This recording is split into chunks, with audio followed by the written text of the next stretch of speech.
although they're Ansar now, they played a key role, not only in my life, but also a lot of the Khuddams at that time. Taking us to Fajr. We would be cycling to Fajr, on a weekly basis. What? He says we, doesn't mean me. No, it's not cycling to Fajr, bro. The Khuddam Podcast, Musleh Maud Day. I think every year in our Jamaati calendar, obviously as Ahmadi Muslims, our Jamaat calendar plays a preference in our lives. There are certain terms that we hear, but sometimes we hear them so much that we don't really know the importance of them, and it just becomes second nature.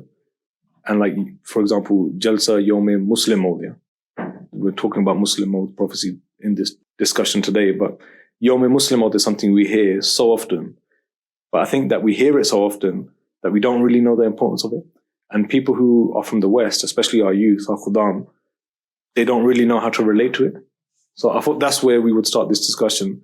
That why is Musleh Maud Day important, or how can a Khadim from the West relate to it? I think from my perspective is that the association or link I have with that day specifically is the formation of MKA. So the reason why this topic is important to me, I admit growing up, I might not have had the knowledge that I feel I should have, because I didn't do my own research. Yeah? And you hear it in your weekly class at the mosque, whatever, but I wasn't paying attention, and that's the truth. But as I've grown up and I've realized that the reason why this day is important to me is because the importance that MKA plays in my life.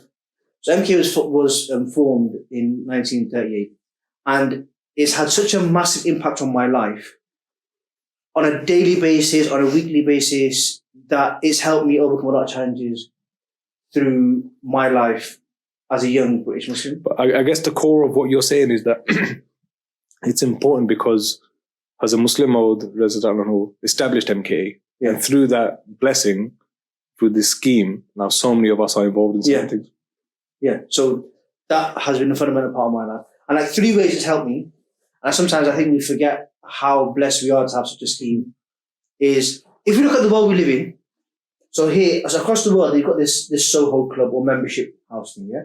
You pay a certain amount of money, you got access to a private membership, you go to this place where they've got different events, talks, speeches, guests come.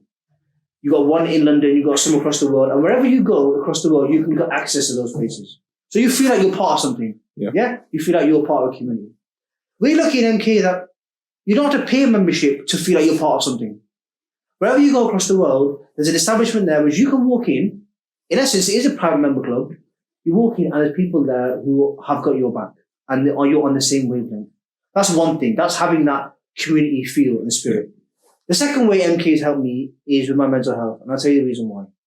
Our Khuddam meetings, Ijtimars, football tournaments, whatever, is a place where you come together with your brothers and you share your problems, and there's a chance to offload. And that gives you a lot of mental clarity and stability.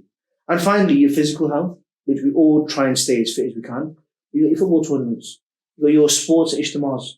You've got this pickleball thing that started in mosque, which I never played before. I still don't understand it, but they've got that. And MK have established those things for the youth to stay active. So these are 3 things which sometimes we take for granted, but people in the outside of the Jamaat are craving that sense of community and feeling like they're part of something.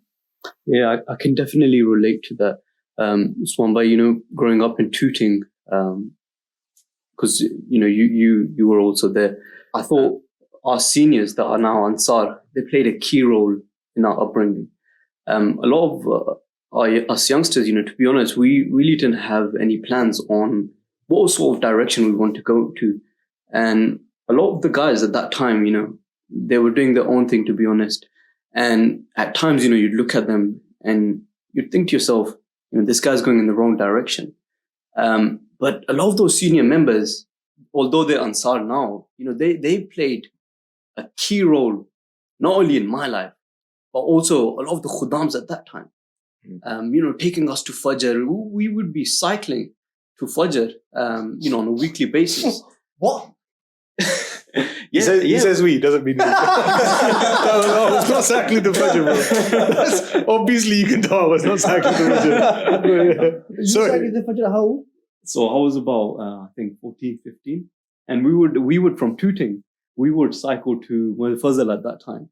And in the group of friends that I had, we had such a great bond with each other. And honestly, it was through their efforts, playing football, going to Fajr, that it put us into the right direction. And, sometimes that's what we need in life. For example, if we look at, the physical aspect of it, even the Holy Prophet, peace be upon him, he said that al-mu'minul qawiyyu khayrun min mu'min az-za'if, that a healthy believer is better than a weak believer. And MK is giving that to a lot of the youth without them even realizing. I think one thing though, when you mention like belonging, it's important we understand what our fundamentals are, because it's one thing having that sense of belonging, but it's another to understand what we stand for and what are our core fundamental beliefs. Yeah. And I think obviously we've mentioned MKA, but the foundation of MKA, what we're trying to say is like the importance of Musleh Maud Day is to understand that actually this prophecy is a fulfillment which proves the one existence of God, to the truthfulness of the promised Messiah, and then it's all of those things that lead to these kind of spiritual schemes, that divinely guided schemes that Hazrat Musleh Maud has started, which we are now benefiting from. Absolutely. Because it's like, even if you take it back before that youth, before Khuddam al-Ahmadiyya, so Atfal al-Ahmadiyya, and in Atfal al-Ahmadiyya, like from a very young age, the age of 7, I believe, is where we're now, training and caring about the well-being of our youngsters, because it's the motto of our community that you cannot reform a nation until you reform its youth. So it really puts things into perspective. It reminds me of one quote of Hazrat Musleh Maud radiallahu anhu. He says, my purpose behind establishing this majlis is that the teaching that is buried in our hearts should not evaporate into thin air, but it should continue to be deep-rooted in our hearts from one generation to the next. And that's what it plays on. It plays on actually inspiration, but from one generation to the next. And I think from a Khuddam perspective, the average Khadim, I think that's one thing we may struggle on actually this day itself, because in worldly manners, how we celebrate a day is based on someone's birth, someone's achievement, some sort of way. But we're here celebrating the significance of something much, much more bigger than that. Something which is a prophecy in its own way, but it can have its value in so many different ways. We're talking about just one way, which is Khuddam al-Ahmadiyya. I think if you study the life of Hazrat Musleh Maud, Hazul mentioned it in his recent sermon as well. When God promises something's going to happen, and it seems as if all odds are against that thing happening, that's when God really manifests himself. And if you study the life of Hazrat Musleh Maud, and this prophecy, keeping this prophecy in mind, that when the promised Messiah started reaching out to people saying that, I am the reformer, people asked for a sign. He said, okay, this is the sign. And I was reading up, it was like, he gave a sign that he will have a son, Musleh Maud. He gave a timeline that it would happen within this amount of time. And when promised Messiah's wife was pregnant, after the first announcement, when she was pregnant, they had a daughter. Now, can you imagine our enemies at that time? Look, he's had a daughter, about he's going to have a son. Then the second child was a son within that limited time, but that son died after 15 months of birth. Now imagine that. So you said you're going to have a promised son, and the first child you had was a daughter. The second child you had was a son, but he died. You're false.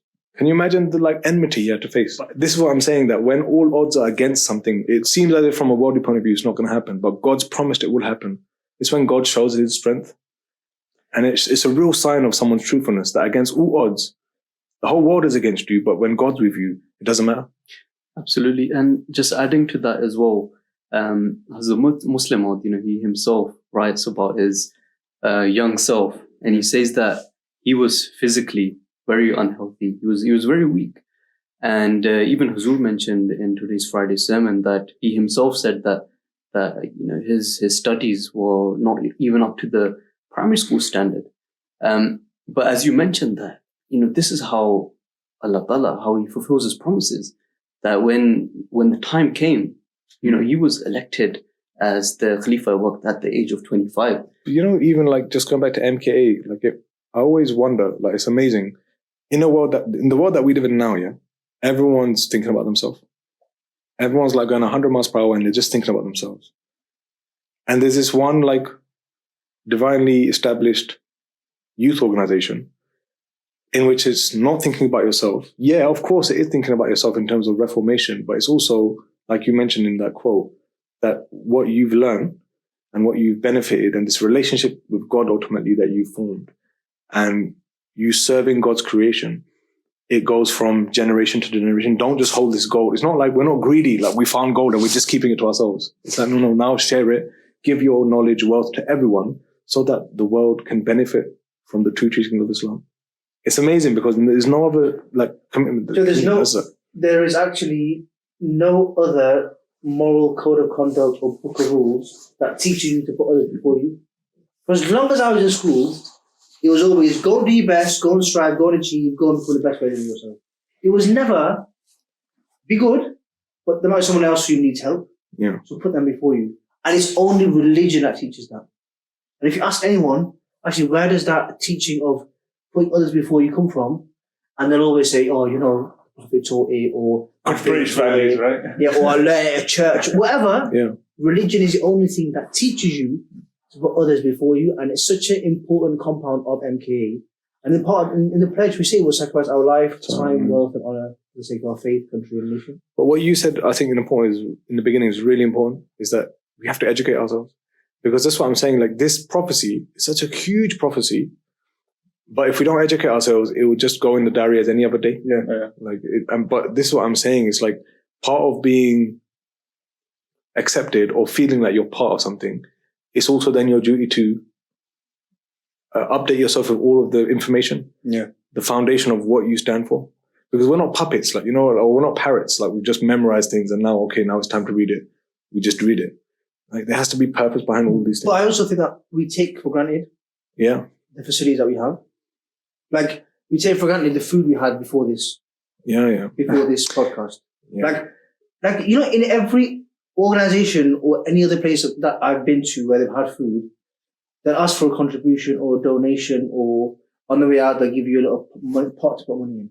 That's not how we function. Everyone is here for the greater good. No one's here for that, like you said, for that selfish, greedy desire. Everyone's here to strive to help each other on that journey. And even the smallest thing, like having food or having a setup or everyone coming together, you've got a cameraman, you've got people to talk, you've got someone to sort the lights out. It's all under the fold of MK. And all those talents are brought together so we're able to help each other achieve good and strive for goodness. I think it just plays back on the point that Khuddamul Ahmadiyya really is a backbone for the community itself. Whether it's the principle of protecting Khilafat in obedience to it, but also actually fulfilling all that's due from us as well. And also, of course, serving our community as well. And that's inspiring for me, especially because looking at all the work that we do, whether it's supporting our community on a local basis and whatever small or big thing that we do under the Majlis, it inspires us to do better things. But secondly, of course, it helps make sure it really plays on the fact that Khuddam Ahmadiyya is there to serve others. MK is unique. And there's been nothing like it before. There's been nothing like it in history which I've seen and I've said, you know what, this is like something previous where you got an initiative just for the youth, just to reform the youth, to make the world a better place so that when they grow up, they're able to make a positive impact in the world in which they live in. And you mentioned before that you can't reform a nation without reforming its youth first. There's no trace of that in history. And MK gives people a sense of belonging. You've got beavers, cubs, scouts, all of these things, but they don't go up to like 15, 16, 17, even further than up to the age of 40. Whereas this establishment starts from 15 right to the age of 40. You're engaged all the way through at every single level. So that sense of belonging which people need to feel whole and complete, MK gives that, and there's nothing else like it before. I just want to end with 2 points. One, the beauty of Khuddamul Ahmadiyya is there's always help out there for you. And this is one thing I've learned. It's not that there's not help or there's no solution to your problem. It's just that you've not gone to the right person.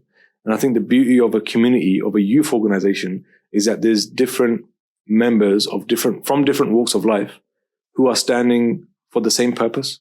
They have that same sense of belonging as you do. They want to win God's pleasure and they want to serve God's creation. So that's one thing that Khuddam Ahmadiyya gives you that I feel that no other community can give you. No other kind of organization can give you. And secondly, we need to educate ourselves. It's not just enough to feel that we have a sense of belonging. Because once you have that sense of belonging, it's like, what's the next step? Well, it's to understand what the foundation of our faith is, what the foundation of this belonging is. And that's where this prophecy comes back into it, that this is such a grand prophecy that proves the existence of God, but also the truthfulness of the promised Messiah, and of course, the Holy Prophet Muhammad sallallahu alaihi wasallam.